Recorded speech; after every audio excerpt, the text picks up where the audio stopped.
You flip your phone.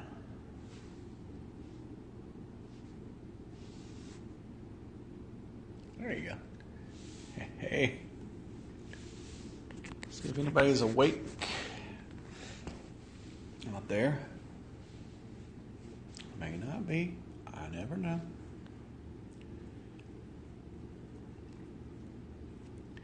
If you watch the broadcast live, we will be starting as soon as I get a few followers or a few viewers.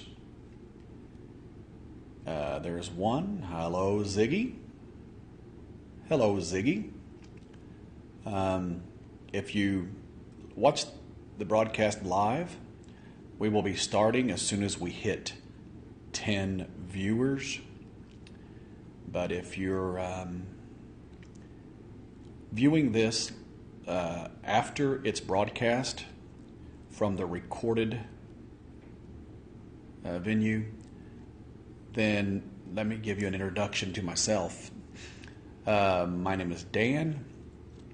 I am 52 years old, and I began experiencing panic attacks or anxiety attacks around my 20s. And I can say that I suffered from anxiety disorder for about 15 years, 10, 15 years, into my 30s. Then I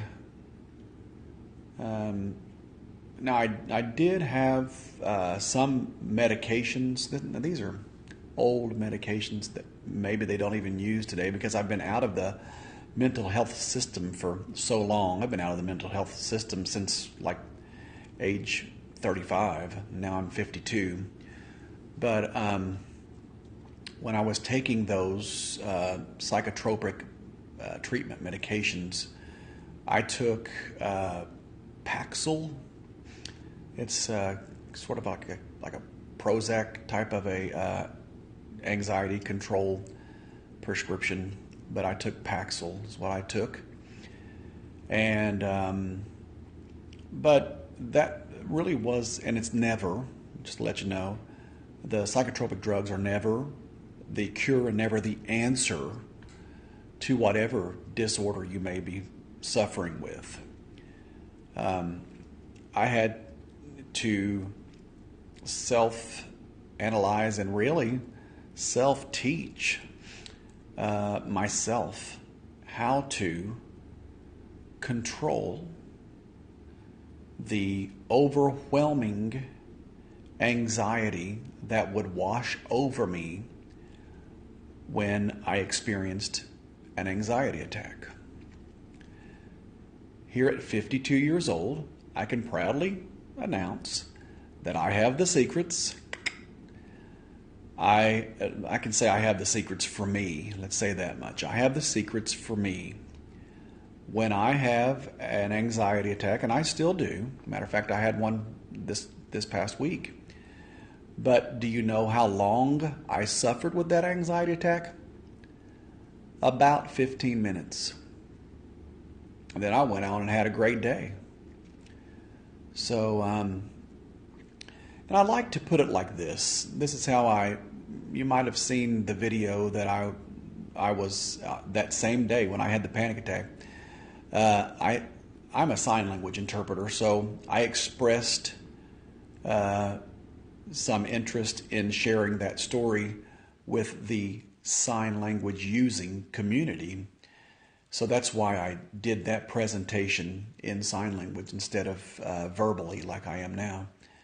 But what I was saying about that, and what I will say in this as well, is here's the best way that I can describe what happens to the body, what happens to the mind, what happens to your emotions, what happens to your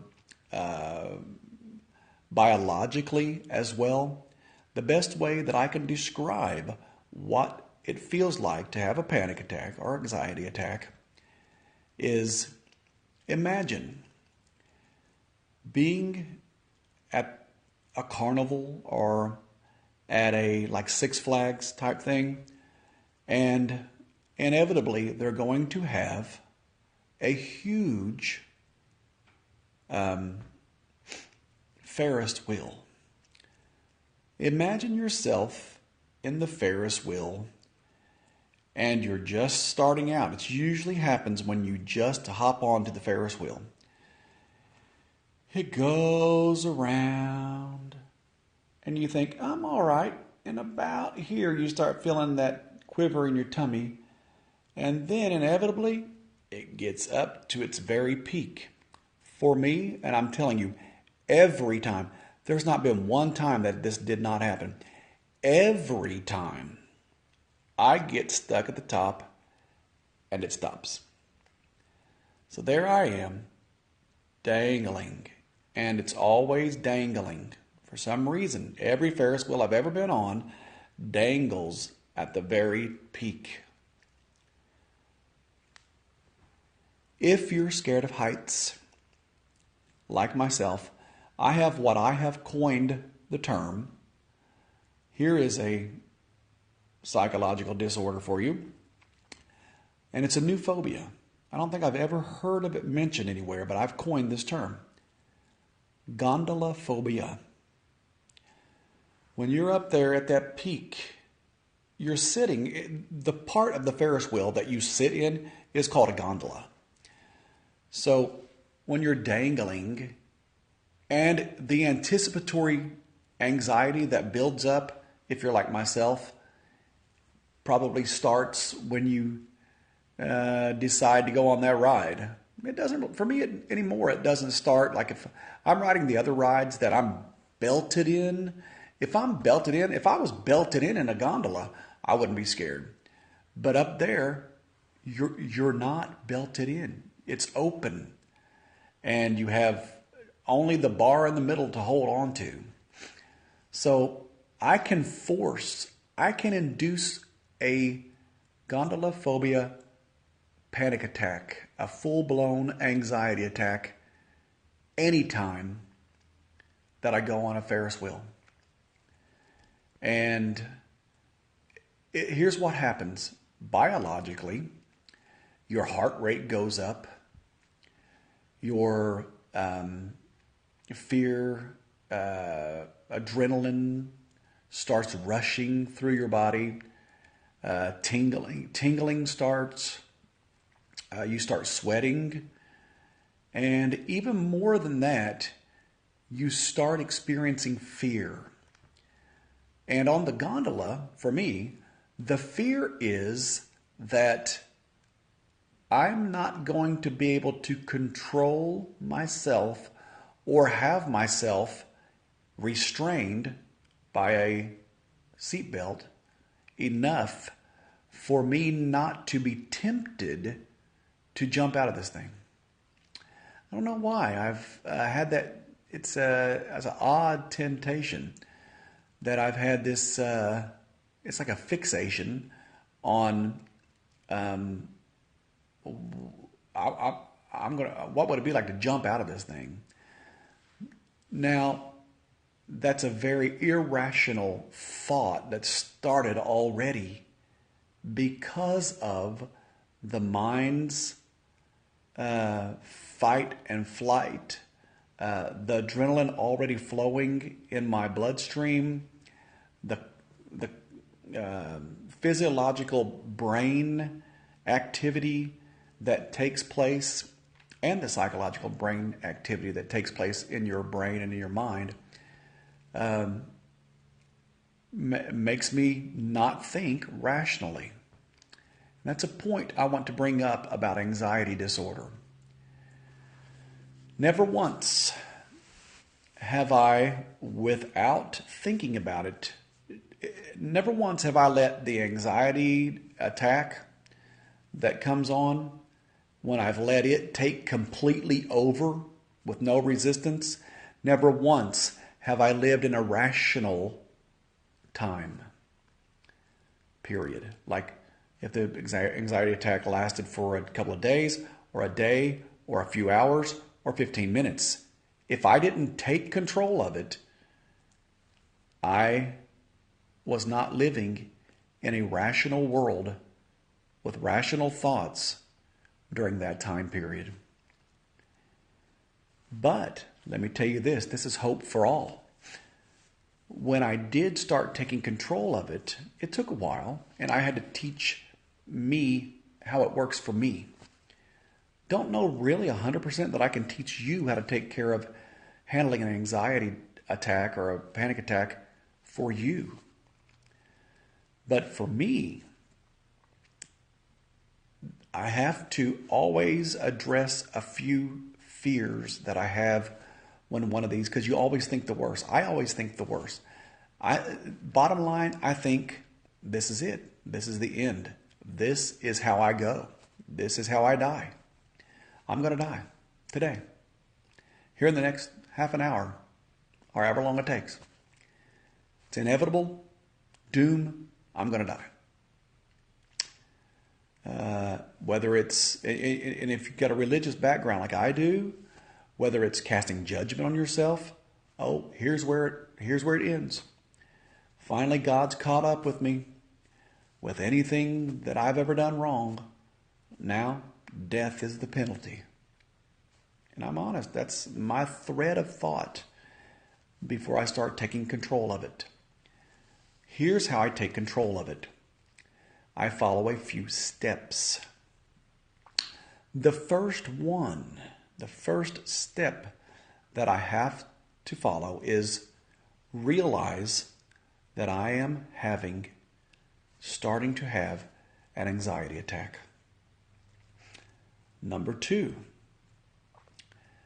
I have to go ahead and escape whatever situation I'm in. Like, go ahead and if I'm sitting in like I was sitting in Brahms this last panic attack I had over the week, and you have to leave that premises and start brisk walking. Brisk walk up to a quarter of a mile. If you're large and non-athletic, please at least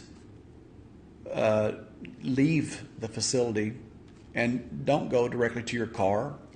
Leave the facility and walk around the block, or walk up and down that street, or do laps in the parking lot of Walmart, whatever it may be.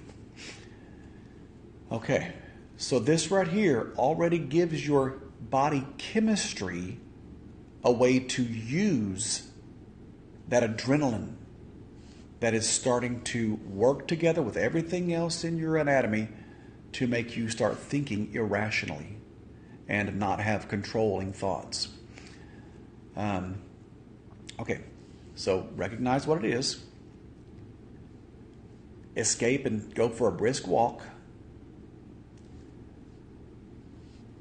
Number 3, self-talk to yourself that, are you dead now?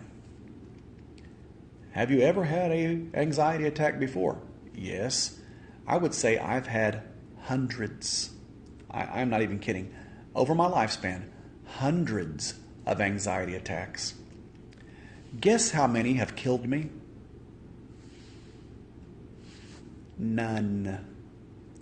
And the truth that you have to tell yourself is, this is an anxiety attack just like all the others. Just like they did not kill me, this is not going to kill me. I am not having a heart attack. I am not having pleurisy or things that I've told myself. It feels like tightening and really tight, difficulty breathing and sweating and worry. Just washed over your whole mind with worry. So I've got to tell myself and remind myself during the panic attack that this too will pass, and just like the 999 others that I had before, this 1,000th one is not going to be the one that takes me. Okay, that's 1, 2, 3. 4, find someone you trust to talk to. Like that last one at Brahms, what I did was I posted on my Facebook. A lot of people on my Facebook are just my friends. They know me. So they've known me for a long time, and I trust all of them anyway. And I'm not afraid to tell them that I had a panic attack. So I posted that, hey, I hate anxiety disorder. I hate panic attacks, but I'm having one right now. And just releasing that helps as well. It helps to release that. All right, number 5. During all of step 1, step 2, step 3, and step 4, breathe. Monitor yourself that you're not breathing shallowly. Breathe. And drink water. Sometimes I have noticed a common thread of the times that I have had a panic attack, and it's been when my system, maybe my blood system, but definitely my digestive system and my body in general, I'm a little bit dehydrated. I'm not efficiently hydrated. So, along with number 5, along with breathing and making sure that you are not breathing shallowly, at the same time that you're doing all of these 1, 2, 3, 4, and 5, get you some water. Whether you get bottled water and drink at least 2 of them slowly, or I was in the Brahms and I ended up drinking 5 cups, well, they were smaller cups, of just the dispenser where the Coke rack is. I dispensed water into their clear cup, and I downed 5 of them. And then, I'm telling you, honestly, this all only lasted about 20 minutes. Here I am today, alive, looking forward to watching a football game, looking forward to my weekends, relaxation, enjoying friends, enjoying the things that I like to do. I'm getting ready to, look at me, Amanda. I'm relaxed in my couch, and I'm looking forward to my plans this weekend. I'm going to go to the Buffalo Wild Wings and watch the football game that I've been looking forward to, and hanging out with friends that I've been looking forward to hanging out with. So there's life to go on. I've got more life to live. None of those hundreds of panic attacks that I've had in 52 years, not one of them took me. No, I've gone to the emergency room and everything. I mean, when I first started having these, like in my 20s, the very first one I had, shoot, I had my wife rush me to the emergency room. That's how much this can take control of you if you don't know how to control it. And I had not a clue what it was, how to handle it, why it hit then, and it was terrifying. That I thought I was having a heart attack. I really did thought I was having a heart attack. And that's exactly what I thought. And it felt just like the gondola, all the experiences of fear. So thankful for the experience of the almost 30 more years that I've had since then. You can do this. Now you have to figure it out for you. I figured out that works for me. You want to figure out what works for you. That may work for you. I would advise trying it if you really suffer a generalized anxiety disorder. Take care.